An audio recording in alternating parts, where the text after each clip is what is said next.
Welcome to the Episcopal Church of the Holy Communion. Thank you for joining us for this sermon.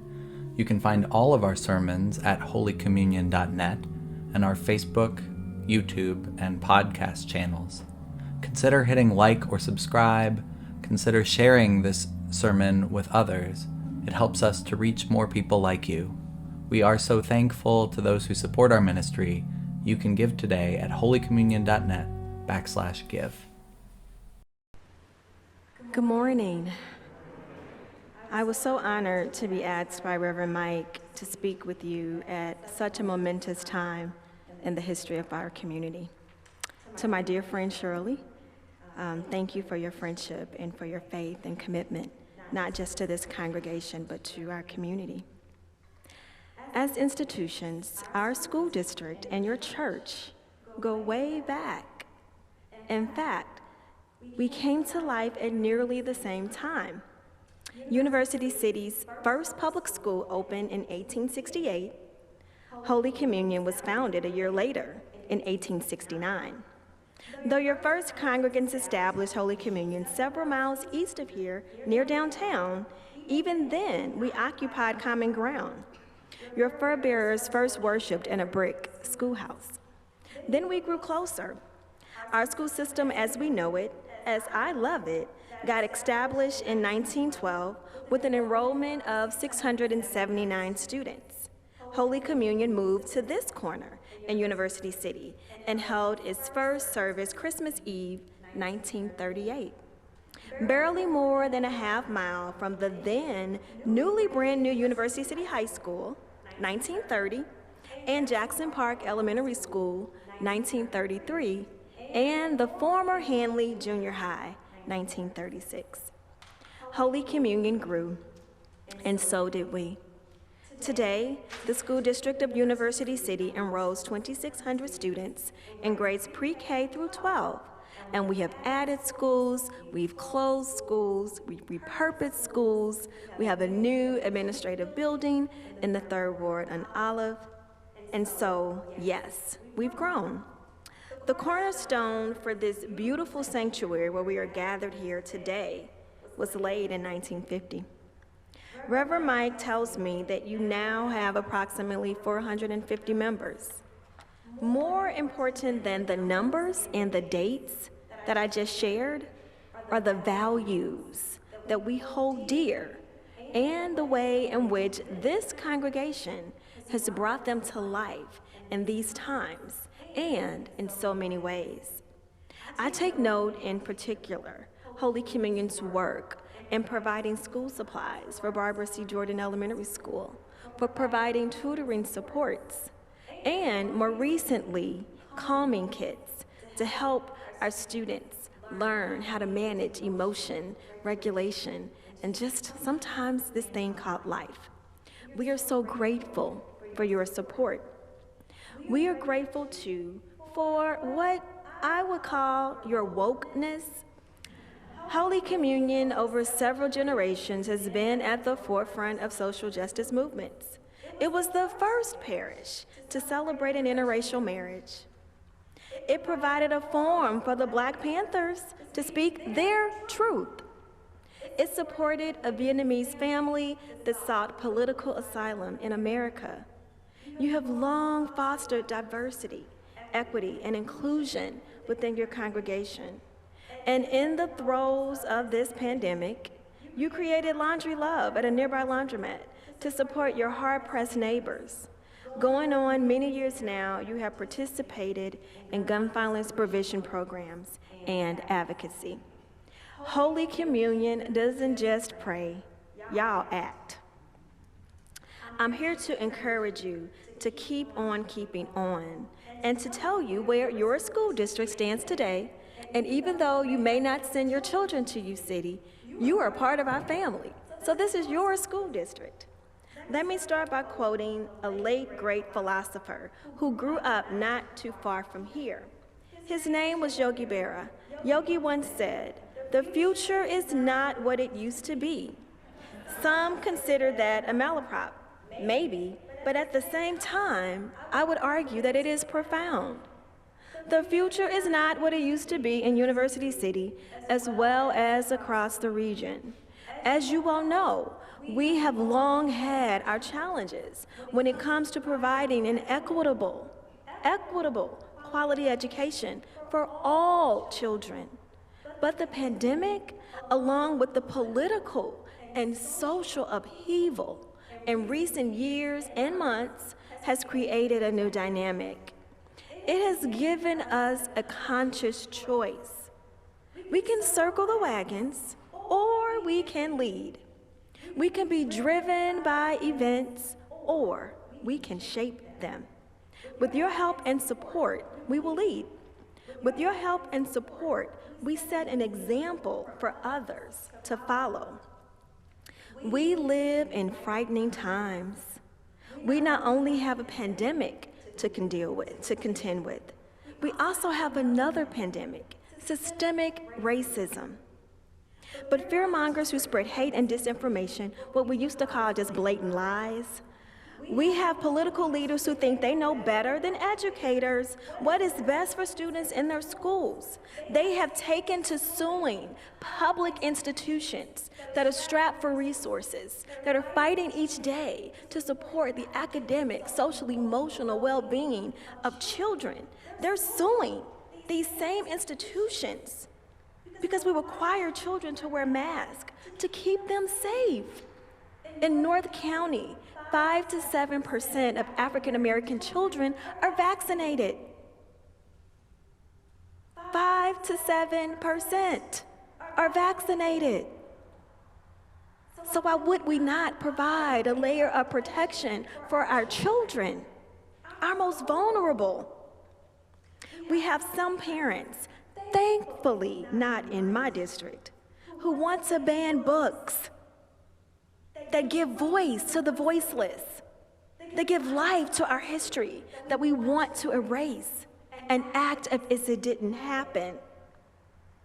We also have individuals who have gone so far as to threatening teachers and administrators with bodily harm, including me. They mean to put fear in our hearts. I have to admit, I'm vulnerable and I'm a human being, and yes, I am fearful at times. But then I take from the words of Amanda Gorman, the young poet who spoke at President Biden's inauguration. In a recent op-ed in the New York Times, she spoke of the fear she felt on Inauguration Day, just a couple weeks after the insurrection at the Capitol. She had considered stepping aside, fearing that her words, her very presence, would trigger more anger, more violence, perhaps against her, perhaps against those she loved. But then she decided, and I quote, to look at fear not as cowardice, but as a call forward to fight for what we hold dear. Fear can be love, trying its best in the dark. Amanda Gorman said, so do not fear your fear, own it, free it. This isn't a liberation that I or anyone can give you. It is a power you must look for, learn, love, lead, and locate for yourself. Every day I try to locate that power for myself. Just like you, I pray. I read the Bible. And yes, like Holy Communion, I act. One of my favorite Bible stories comes from 1 Samuel 17, the story of David and Goliath. As you might imagine, given my less than imposing stature, at the altar here, I resonate with David. You know from that story that David was a mere shepherd boy. He wasn't even supposed to be facing off with Goliath. His brothers who were soldiers thought he had just come to watch the show. Saul the king thought just by looking at David that he was too small, too young, too unworthy, and too unprepared. But David reminded Saul that as a shepherd and with God's help, he had warded off and killed lions and bears. The Lord, who rescued me from the paw of the lion and the paw of the bear, David told King Saul, will rescue me from the hand of this Philistine. And so Saul said to David, go, and the Lord be with you. And so the Lord has been with me as well when I showed up in places where people thought me too small, too young, too unworthy, and too unprepared. My first teaching position came in the St. Louis Public School District, where I faced a Goliath of a principal who took a look at all 5'0" and then 100 pounds and 23 years old of me and decided I didn't have what it would take to walk into an inner city classroom and do what needed to be done to help children. I just don't feel like you can handle this, Sharonica. It's just too much, he said. I begged him to let me stay, begged him to let me take a classroom with 12 students with identified special needs, all boys, by the way, and help them learn to love learning. He relented. Mr. Robert Hudson was that principal's name.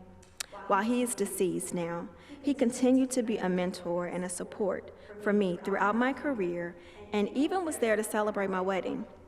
You see, when you have meaningful relationships with good people, they stick and stay with you. Now I am just more than twice as old as I was then. You could do the math. I have grown and learned and evolved in so many ways. But one thing that I continue to do is to build relationships, one student, one teacher, one parent at a time. And I would add, one congregant at a time.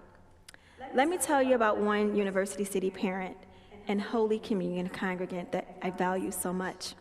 Her name is Lisa Hayner. And I wasn't going to get emotional. I know where it's coming from. Ms. Hayner is a recent transplant to St. Louis, though you would never know it, as she has so thoroughly embraced and become part of the community in which she lives. If you look at her wildly interesting and creative website, you will find that she describes herself as a spouse and a mother of 3 fierce, and they are fierce, adventurous children, 1 part ringmaster, 1 part short order chef, 2 parts nurturer, 3 parts unapologetic word nerd. Lisa wants to be where the action is. She says as long as she doesn't have to be in center stage.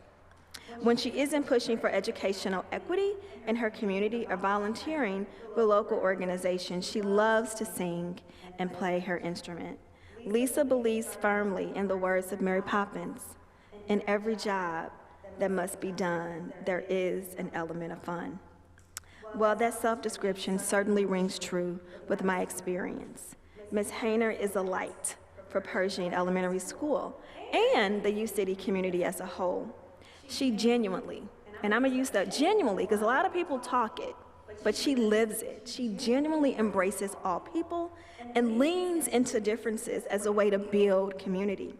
Her work with our One U City district-wide PTO organization reflects her commitment to equity, particularly racial equity.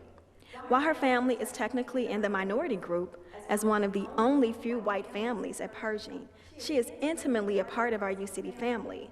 I don't use the word family lightly. I truly feel that Ms. Hayner is an extension of me as I work to disrupt oppressive systems in U-City and throughout our region.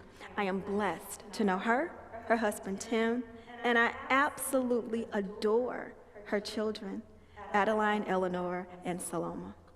With Ms. Hayner and so many parents, educators, and community members like her, I wake up each day with the strength, right? The strength to fight for just racial equitable, quality educational experiences for our children. One way we are doing this is to engage with Nicole Hannah-Jones's new book, The 1619 Project. As I'm sure you are well aware, Hannah-Jones's work has been attacked and legislated by many politicians looking to make hay. But we believe as educators that it is vital to the discussion around American history and the role that race and, yes, slavery has played in shaping our society. That is a fact. Before the pandemic, we were planning to have Ms. Hannah-Jones visit University City High School in person. We have now extended an invitation to her to join us in one of our virtual sessions as we dive into her work. Along with that, we are working with the University City Library to host a community-wide book study of the 1619 Project. Our kickoff event was well attended on Friday, but it is not too late for any and all of you to join us, as we will be hosting weekly events all month, ending with the fireside chat at our high school on February 28th. But that won't be the end of it. We teach history. There's something called hard history, which really reflects those pieces of our story that might make us cringe a little bit, that might make us a little bit uncomfortable, that might, make us wonder how individuals could be so inhumane. But in that, it is necessary for us to have those hard conversations and to study that hard history. So I invite you to go to our website at ucityschools.org so you can learn more about our efforts. So when you walk in my shoes, you get brickbats aplenty, but occasionally you earn recognition as well. I thank you for recognizing me and valuing my work enough to have me even come and speak to you. Thank you for the invitation. On a previous occasion, I was recognized by the St. Louis American as a stellar performer in education. They called me the Disruptor in Chief. I was humbled by that honor, but so proud of that title. And that's what the work is about for me, that my actions are what got the recognition, not the position, but to be recognized for actively working to dismantle systems that stand in the way of our children being the finest citizens, the best human beings they can be. Episcopal Church of the Holy Communion, the educational challenges we face as a nation, and yes, right here in U-City, are Goliath. I firmly believe that God only presents a person with a Goliath unless he sees a little bit of David in them. And I know that God sees a little bit of David in me. So I will leave you with another biblical passage that I read and I reread and truly guides how I show up and how I stand as a leader. Joshua 1:9. Be strong and courageous. Do not be afraid. Do not be discouraged, for the Lord your God will be with you wherever you go. Amen.